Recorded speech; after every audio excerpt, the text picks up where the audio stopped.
మీనరాశి వారికి విజయం అంటే ఉత్సాహాన్ని కోల్పోకుండా నిరంతరం వరుస వైఫల్యాలతో పోరాడుతూనే ఉండటం. ఈ వాక్యం 2025 సంవత్సరం చివరి దశలో ఉన్న మీనలగ్న జాతకులకు కేవలం ఒక మంచి మాట మాత్రమే కాదు. రాబోయే సమయానికి ఇది అతిపెద్ద విజయ సూత్రం. మీనలగ్న జాతకులారా, 2025 డిసెంబర్ 29 నుండి 2026 జనవరి 4 వరకు ఉన్న ఈ వారం మీకు ఎంతమాత్రం సామాన్యమైనది కాదు. జ్యోతిష్య శాస్త్రంలో మనం చతుర్గ్రహ యోగం అని పిలిచే ఆ అరుదైన ఖగోళ సంఘటనకు ఈ వారం సాక్షిగా నిలవబోతోంది. ఒకవేళ మీ జన్మకుండలిలో మొదటి భావంలో 12 అంకె వ్రాసి ఉంటే ఈ విశ్లేషణ ప్రత్యేకంగా మీకోసమే. ఈ వారంలో జరిగే అతిపెద్ద సంఘటన ఏమిటంటే, డిసెంబర్ 29వ తేదీన గ్రహాల రాకుమారుడు బుధుడు వృశ్చిక రాశి నుండి బయటకు వచ్చి ధనుసు రాశిలోకి ప్రవేశిస్తాడు. దీని జ్యోతిష్య అర్థం చాలా లోతైనది. దీని నేరుగా అర్థం ఏమిటంటే, 29వ తేదీ నుండి మీ దశమ భావంలో అంటే మీ జీవనోపాధి, తండ్రి మరియు సామాజిక ప్రతిష్టకు సంబంధించిన ఇంట్లో 4 అత్యంత ప్రభావవంతమైన గ్రహాలు కలిసి ఒకే చోట కొలువుదీరి ఉంటాయి. అధికారం మరియు ప్రభావానికి కారకుడైన సూర్యుడు, అద్భుతమైన శక్తి మరియు పరాక్రమానికి మారుపేరైన కుజుడు, సృజనాత్మకత మరియు వైభవానికి కారకుడైన శుక్రుడు, మరియు ఇప్పుడు మీ బుద్ధి మరియు నిర్ణయాధికారానికి కారకుడైన బుధుడు. ఎప్పుడైతే కర్మభావంలో ఇంతటి ప్రచండమైన శక్తి ఒక చోట చేరుతుందో, అప్పుడు జీవితంలో స్తబ్దతకు లేదా ఆగిపోవటానికి ఆస్కారం ఉండదు. ఇది కేవలము ప్రణాళికలు వేసే సమయం కాదు, కర్మ చేయవలసిన సమయం. కానీ మనం జ్యోతిష్యాన్ని విస్తృత కోణంలో చూడటం మర్చిపోకూడదు. శనిదేవుడు ఇప్పటికీ మీ లగ్నంలోనే ఉన్నారు. శని మిమ్మల్ని గమనిస్తున్నారు. మీరు తప్పు చేయకుండా ఉండటానికి మిమ్మల్ని కొంచెం నెమ్మదిస్తున్నారు, గంభీరంగా మారుస్తున్నారు. రాహు 12వ భావంలో మీ ఉపచేతన మనసును యాక్టివ్గా ఉంచుతున్నారు, మరియు దేవగురువు బృహస్పతి మీ లగ్నాధిపతి 4వ భావంలో వక్రస్థితిలో ఉన్నారు. సరే, ఇప్పుడు ఆర్థిక పరిస్థితి, ఆరోగ్యం మరియు సంబంధాల పరంగా ఈ మహాసంయోగం మీకోసం ఎటువంటి ఫలితాలను తీసుకురాబోతోందో వివరంగా అర్థం చేసుకుందాం. ఇప్పుడు చాలా జాగ్రత్తగా వినండి. ముఖ్యంగా ఎవరైతే ఉద్యోగం చేస్తున్నారో లేదా సొంత వ్యాపారం నడుపుతున్నారో, ఈ భాగం మీకు అత్యంత ముఖ్యమైనది. ఉద్యోగస్తులకు మీ 10వ ఇంట్లో సూర్యుడు మరియు కుజుడి కలయిక ముందే ఉంది. ఇది మీకు బలమైన ఆశయాన్నిస్తోంది. కానీ ఇప్పుడు 29వ తేదీ నుండి బుధుడు రావడంతో ఆట మొత్తం మారిపోతుంది. బుధుడు అంటే కమ్యూనికేషన్ మరియు 10వ ఇల్లు అంటే వృత్తి. ఈ వారంలో మీ మాట, మీ ఈమెయిల్స్, మీ ప్రెజెంటేషన్ ఇవన్నీ మీ ఆయుధాలుగా మారతాయి. మీరు సేల్స్, మార్కెటింగ్, మీడియా లేదా ఐటీ రంగంలో ఉంటే ఇది మీకు గోల్డెన్ పీరియడ్. మీరు మీ మాటలతో మీ బాస్ని కన్విన్స్ చేయగలుగుతారు. దీంతోపాటు మీ విజిబిలిటీ చాలా ఎక్కువగా ఉంటుంది. ఎందుకంటే అక్కడ శుక్రుడు కూడా ఉన్నారు.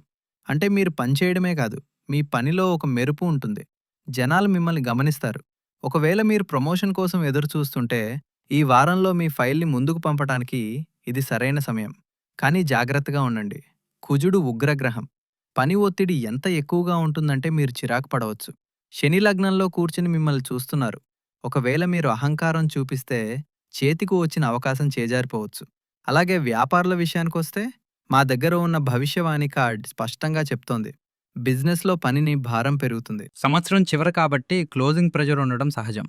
డిసెంబర్ 29వ తేదీన గజకేసరి యోగం మరియు బుధుడి గోచారం ఈ రెండూ కలిసి సంకేతం ఇస్తున్నాయి, ఈ రోజున మీకేదైనా పెద్ద డీల్ లేదా పెద్ద క్లయింట్ దొరకవచ్చు. మీ బిజినెస్ ఇంటెలిజెన్స్ చాలా షార్ప్గా ఉంటుంది. ఒకవేళ మీరు పార్ట్నర్షిప్లో బిజినెస్ చేస్తుంటే కొంచెం అప్రమత్తంగా ఉండండి. బుధుడు మంచివాడే, కానీ కుజుడు అక్కడ గొడవలు పెట్టించవచ్చు. పార్ట్నర్తో కమ్యూనికేషన్ గ్యాప్ రాకుండా చూసుకోండి. గుర్తు చేసుకోండి, డిసెంబర్ 23 మరియు 24 తేదీల్లో భవిష్యవాణిలో డిసిషన్ పెండింగ్ అనే బోర్డుంది. అంటే గత వారంలో మీరు ఏదైనా కాంట్రాక్ట్ మీద సంతకం చేయడానికి భయపడి ఉంటే లేదా కన్ఫ్యూజన్లో ఉంటే ఆ భయం ఇప్పుడు తొలగిపోయింది. డిసెంబర్ 29 తర్వాత సమయం యాక్షన్ తీసుకోవటానికి అనుకూలం. ఇక ఆగకండి. ఏ ప్రణాళికలైతే మీ మెదడులో ఉన్నాయో వాటిని ఆచరణలో పెట్టండి. ఇప్పుడు నేను ప్రత్యేకంగా ఇంటికి వెన్నెముక అయిన స్త్రీలతో, మన గృహిణులతో మాట్లాడాలనుకుంటున్నాను. తరచుగా రాశిఫలాల్లో మీ గురించి తక్కువగా మాట్లాడతారు, కానీ మీన లగ్న గృహిణులకు ఈ వారం చాలా హడావిడిగా ఉండబోతోంది. చూడండి, మీ దశమ భావంలో 4 గ్రహాలు కూర్చున్నాయి. దశమ భావం కేవలం ఆఫీస్ పనికి సంబంధించింది మాత్రమే కాదు, ఇది మీ కర్మ మరియు సోషల్ స్టేటస్‌కి కూడా సంబంధించినది. సూర్యుడు, కుజుడు, బుధుడు మరియు శుక్రుడు ఒకే చోట ఉండటం వల్ల సంవత్సరం చివరలో మరియు కొత్త సంవత్సరం ఆరంభాల్లో మీ భుజాల మీద భారీ బాధ్యతలు ఉంటాయని అర్థమవుతుంది. బహుశా మీరు న్యూ ఇయర్ పార్టీని హోస్ట్ చేస్తుండొచ్చు. లేదా ఇంటికి అతిథుల రాక ఎక్కువగా ఉండవచ్చు. వంటగది నుండి లివింగ్ రూమ్ వరకు. మీరు ఒక్క నిమిషం కూడా కూర్చోలేకపోవచ్చు. శుభవార్త ఏమిటంటే సూర్యుడు మరియు శుక్రుడు మీకు దక్కాల్సిన గౌరవాన్ని మీకు అందిస్తారు. మీ మేనేజ్మెంట్ స్కిల్స్‌కి ప్రశంసలు దక్కుతాయి. ఒకవేళ మీరు ఇంటి నుండి ఏదైనా చిన్న వ్యాపారం లేదా బొటిక్ నడుపుతుంటే, ఈ వారం మీకేదైనా పెద్ద ఆర్డర్ రావచ్చు.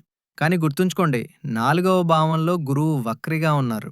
4వ భావం మనశ్శాంతికి సంబంధించింది. వక్రి గురువు అంటే ఇంటికి సంబంధించిన కొన్ని పాత విషయాలు. ఉదాహరణకు అత్తాకోడల గొడవలు లేదా ఆస్తికి సంబంధించిన పాత చర్చలు మళ్ళీ లేవనెత్తవచ్చు. సలహా ఏమిటంటే కేతువు మీ 6వ భావంలో ఉన్నారు. ఇది నడుము నొప్పి లేదా కాళ్ళ నొప్పులని ఇవ్వవచ్చు. సూపర్ వుమెన్ అవ్వటానికి ప్రయత్నించకండి. పనిని పంచుకోవడం నేర్చుకోండి.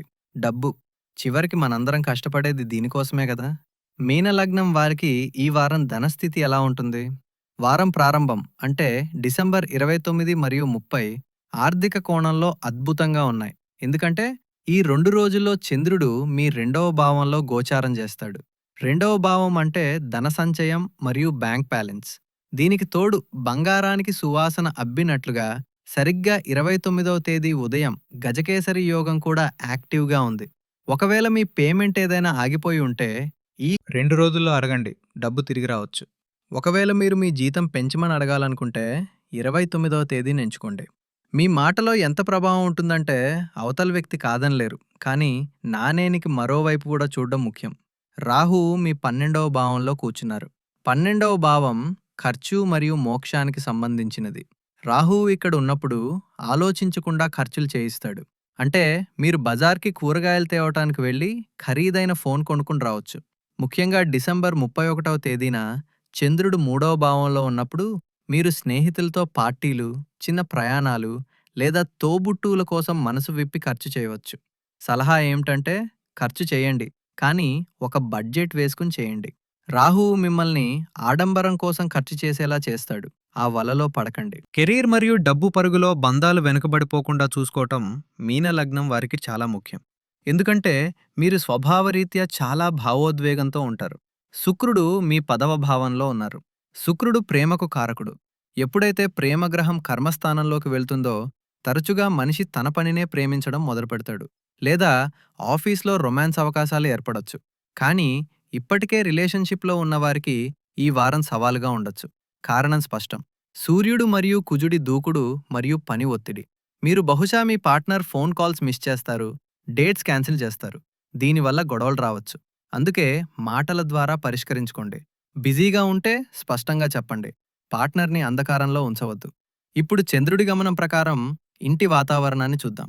డిసెంబర్ 29 మరియు 30 తేదీల్లో చంద్రుడు 2వ భావంలో అంటే కుటుంబ భావంలో ఉన్నారు. కుటుంబంలో ఏదైనా ధన సంబంధిత విషయంపై చర్చ జరగవచ్చు. మాట కొంచెం కఠినంగా రావచ్చు. అందుకే పెద్దలతో మాట్లాడేటప్పుడు వినయంగా ఉండండి. త్రైవంశీ డిసెంబర్ మరియు జనవరి 1న చంద్రుడు 3వ భావంలో ఉన్నారు. ఇది తోబుట్టువులతో కలిసే సమయం. బహుశా మీరు న్యూ ఇయర్ వేడుకలను మీ కజిన్స్ లేదా ఇరుగు పొరుగు వారితో జరుపుకోవచ్చు. చిన్న ప్రయాణాలకు బలమైన యోగం ఉంది. కానీ వారంలో అత్యంత ప్రశాంతమైన సమయం జనవరి 2 నుండి జనవరి 4 మధ్య ఉంటుంది. చంద్రుడు మీ 4వ భావంలోకి వస్తారు. 4వ ఇల్లు సుఖం మరియు తల్లికి సంబంధించినది. వారం మొత్తం పడిన అలసటను పోగొట్టుకోవడానికి ఈ వీకెండ్ బెస్ట్. మీరు ఇంట్లోనే ఉండి రిలాక్స్ అవ్వటానికి ఇష్టపడతారు. వక్రీ గురువు కూడా ఇక్కడే ఉన్నారు. కాబట్టి ఇంటి పెద్దల ఆశీర్వాదం తీసుకుని కొత్త సంవత్సరం మొదటి ఆదివారాన్ని గడపండి. మానసిక శాంతి ఈ సమయంలోనే దొరుకుతుంది. ఇక విద్యార్థుల విషయానికొస్తే మా దగ్గరున్న డేటా ప్రకారం డిసెంబర్ 27 మరియు 28 మీకు చాలా మంచి రోజులు. అవి గడిచిపోయాయి. కానీ దీని అర్థం ఇప్పుడు సమయం బాలేదని కాదు. భవిష్యవాణిలో ఒక లైన్ స్పష్టంగా రాసింది. విద్యార్థులకు ఇది కష్టపడాల్సిన సమయం. మీ 5వ ఇంటిపై గ్రహాల దృష్టి మరియు 10వ ఇంట్లోకి బుధుడు రావడం ఈ సమయం ఫోకస్ పెట్టాల్సిన సమయం అని చెప్తుంది. ఒకవేళ మీకు ఎగ్జామ్స్ వస్తుంటే ఇది లోతుగా చదవాల్సిన సమయం. సోషల్ మీడియాకు దూరంగా ఉండి పుస్తకాల్లో మునిగిపోండి. విషయాలను గుర్తుంచుకోవడంలో బుధుడు మీకు సహాయం చేస్తారు. ఆరోగ్యం పట్ల కొంచెం జాగ్రత్త అవసరం. శని లగ్నంలో ఉన్నారు. ఇది కీళ్ళ నొప్పులు లేదా బద్ధకాన్ని ఇవ్వవచ్చు. కేతువు 6వ భావంలో ఉన్నారు. 6వ భావం రోగానికి సంబంధించినది. కేతువు ఇక్కడ ఎటువంటి సమస్యలను ఇస్తారంటే అవి త్వరగా పట్టుబడవు. అంటే ఆరోగ్యం బాలేనట్టు అనిపిస్తుంది గాని రిపోర్ట్‌లో ఏమీ రాదు. రాహువు 12వ భావంలో ఉన్నారు. ఇది నిద్రలేమి మరియు కళ్ళల్లో మంటను ఇవ్వవచ్చు. హెచ్చరిక ఏమిటంటే 29వ తేదీ తర్వాత కుజుడు మరియు బుధుడు కలిసినప్పుడు చర్మ సంబంధిత ఇన్ఫెక్షన్లు లేదా నరాల ఒత్తిడి సమస్య రావచ్చు. నీళ్లు ఎక్కువగా తాగండండి మరియు రాత్రిపూట ఎక్కువసేపు మేల్కొనడం తగ్గించండి. మిత్రులారా, ఈ సుదీర్ఘ చర్చ యొక్క సారాంశం ఏమిటి? కెరీర్ పరంగా 10వ భావంలో 4 గ్రహాల కారణంగా పనిభారం చాలా ఎక్కువగా ఉంటుంది. కానీ విజయం మరియు గుర్తింపు కూడా అంతే ఎక్కువగా ఉంటాయి. ధన విషయంలో 29 డిసెంబర్న గజకేసరి యోగం యొక్క ప్రయోజనాన్ని పొందండి. ఇది శుభ సమయం. బంధాల విషయంలో పని మధ్యలో కుటుంబానికి సమయం ఇవ్వటం ఒక సవాలుగా ఉంటుంది. కానీ జనవరి 2 తర్వాత ఇంట్లో శాంతి లభిస్తుంది. ఈ వారంలో ఉన్న భారీ శక్తిని సమతుల్యం చేసుకోవడానికి కొన్ని పరిహారాలు తప్పక చేయండి. మొదటి పరిహారం, దశమ భావంలో సూర్యుడు మరియు కుజుడి వేడిని శాంతింపజేయడానికి మరియు యశస్సును పొందడానికి రోజూ ఉదయం రాగి పాత్రలో నీరు, కుంకుమ మరియు కొన్ని బియ్యం వేసి సూర్యదేవుడికి అర్ఘ్యం ఇవ్వండి. రెండవ పరిహారం, బుధుడి గోచారాన్ని శుభప్రదం చేసుకోవటానికి బుధవారం డిసెంబర్ 31 తేదీన వినాయకుడికి గరిక సమర్పించి ఓం గం గణపతయే నమః అని జపించండి. ఇది మీ బుద్ధికి సరైన దిశనిస్తుంది. మూడవ పరిహారం, 6వ భావంలో కేతువు మరియు లగ్నంలో శని కోసం ఏ రోజైనా ఆయన వీధి కుక్కలకు రొట్టె లేదా బిస్కెట్ తినిపించండి. దీనివల్ల శత్రువులు మరియు రోగాలు శాంతిస్తాయి. మరియు 4వ పరిహారం, వక్రీ గురువు ప్రభావాన్ని సానుకూలం చేసుకోవటానికి నుదుటిపై రోజు కేసరి లేదా పసుపు తిలకం ధరించండి. కాబట్టి మీనలగ్న జాతకులారా, ఇది మీ 2025 చివరి మరియు 2026 మొదటి రాశిఫలం. భయపడకూడదు. కేవలం కర్మ చేయాలి. గ్రహాలు మీకోసం వేదికను సిద్ధం చేశాయి. ఇక పర్ఫామ్ చేయాల్సింది మీరే. ఈ విస్తృతమైన సమాచారం మీ రాబోయే వారాన్ని ప్లాన్ చేసుకోవడానికి సహాయపడుతుందని ఆశిస్తున్నాను. ఒకవేళ మీకు ఈ వీడియో నచ్చినట్లయితే లైక్ బటన్ తప్పకుండా నొక్కండి. కామెంట్స్లో జై శ్రీరామ్ లేదా హర్ హర్ మహాదేవ్ అని రాసి మీ హాజరు వేయండి. మరియు అవును, ఛానల్ని సబ్స్క్రైబ్ చేయడం మర్చిపోవద్దు. తద్వారా మనం ప్రతి వారం ఇలాగే కలుస్తూ ఉంటాం. మీ అందరికీ నూతన సంవత్సర శుభాకాంక్షలు. సంతోషంగా ఉండండి, ఆరోగ్యంగా ఉండండి. నమస్కారం.